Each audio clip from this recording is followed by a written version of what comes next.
25-year-old man says he's a virgin and has never had a girlfriend or even been in a situationship. I'm going to go ahead and play the video and then let you know my thoughts after, as well as I would love to know yours. 25 years old and I never had a girlfriend. I never even been in a situationship that got that deep. And I'm a virgin. Nigga, I'm brand new out here, bro. I'm fresh meat.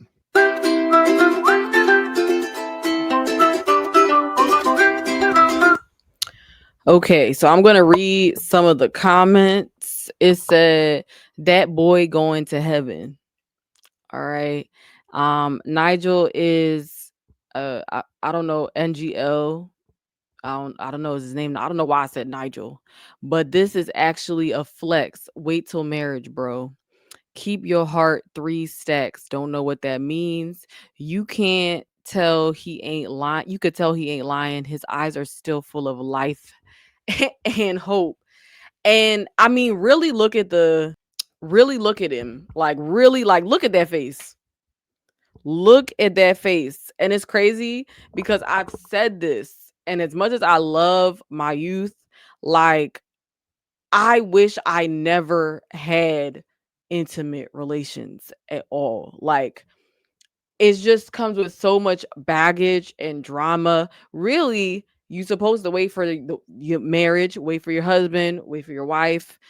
If you do that, that'll give you so much peace. But even just having that childlike innocence about you, that's I loved that. Like that's something that, like I said, being a virgin on this channel, that's a flex, especially in these times, especially as a man. And as a woman, I mean, what's your thoughts on that? I feel like it's even more of a flex for a man to be a virgin because, yeah, women, they gonna do what they want to do, but a man who really is like on some, and I don't know if it's voluntarily. I mean, he looks like an attractive guy to me. Like, you know what I'm saying? Like he looks like he could get, you know what I'm saying? But he's just probably to himself because a lot of these women want the bad boy. But listen, God's rejection is for your protection. But I really, really, really pray for this man. Someone said that boy going to heaven. Right. He looks like he ain't allowed to stay up past 7:30.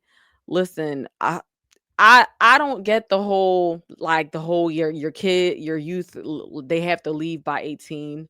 I've always known that, and it's always just, but there's a lot of things now that I'm in the truth that I just question about society. Like, why do your youth have to leave? Why do they have to go away to college? Why do they have to leave all of a sudden?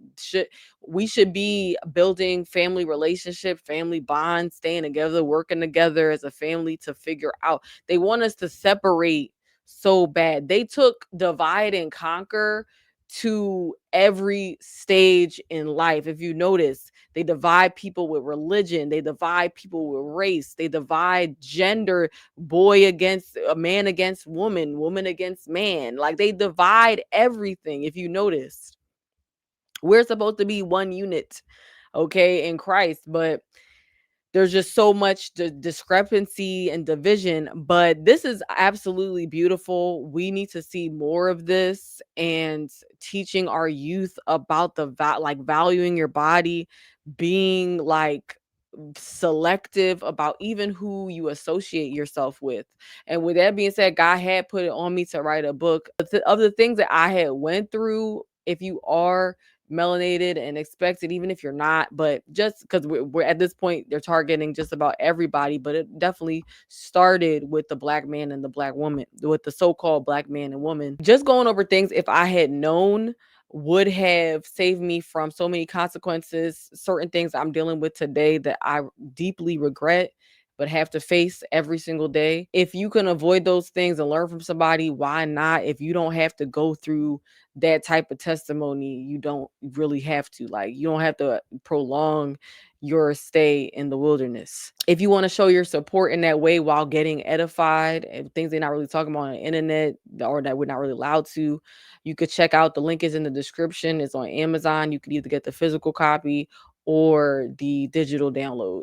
But with all that being said, more importantly, seek the Most High, create that relationship with Him through Christ. We have this opportunity. I mean, just look at the peace. I just can't get over the peace. I wish, like, you know what I'm saying? It's not like a place of jealousy, but in the terms of like, hate towards them right there. No, it's more of just wishing that I could go back. Like, I would love my youth if somehow they could be involved in my life, but without the trauma and the turmoil and the cheating and the soul tying and all this stuff. It's just a lot of unnecessary things. And you'll see women talk about childless this and childless that, but it's like, girl, like, you still sleeping around, you still gonna be depressed, you still not seeking the Most High, like, you're still gonna have that empty void at the end of the day. But seek Him. I recommend the Bible King James version. That's the one that has the truth in it. And really just like dive into His word and figure out, like, through Him what your purpose is to break free from this matrix. But with all that being said, stay sober minded on these spiritual streets. Peace.